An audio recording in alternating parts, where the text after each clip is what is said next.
Do I know that you may be poor if you have a car payment? Now, in this video, I'm going to tell you why this one indicator may not mean you're poor, but you may have a poor mindset. Here's why. Most people think of a car payment as a very normal thing. We just use it as an example, but as a metaphor for a much larger problem. When you're raised in an hourly culture, we'll call it, and I have this conversation with friends all the time. They go out and they lease a car, which is another terrible idea, but stories for another day. You ask them, well, how much was the car or the truck, whatever they're buying? Oh, well, it's $525 a month. No, but how much was it? Well, here's the deal I got. They would justify it. It's $525 a month.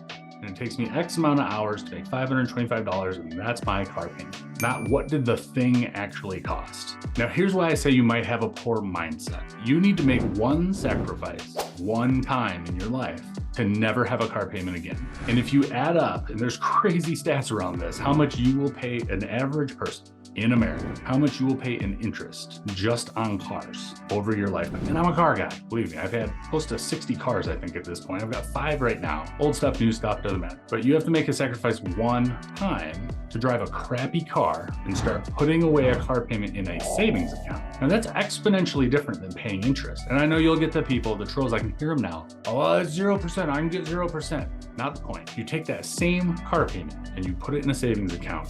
Say it only pays 1%. Rates right now, as I make this video, are actually really good. But let's say it only makes 1%. It's 1% in your favor forever versus 1, 2, 5, 20% sometimes to your detriment. You're paying the bank that money. So your $20,000 car actually costs $40,000 7 years later when you're done paying for it. Where if for 2 years, 3 years, 5 years, everyone's situation is different. You buy a beater, you survive in that car, and you put that money in the bank. Now your savings account grows and grows and grows. You make interest and interest and interest, and then you pay cash for the car. Or for you 0% people, you take from that account, you continue to make your new payment into that account, but you're making your payment from your money that's making interest every month versus the bank making money on you. Now here's why I say you might be poor, or you might have a poor mindset. If you're unwilling to make that first sacrifice and you just accept the fact that you're going to make a car payment for the next 50 years because that's just how it works, that's a poor mindset. And that simple car payment, it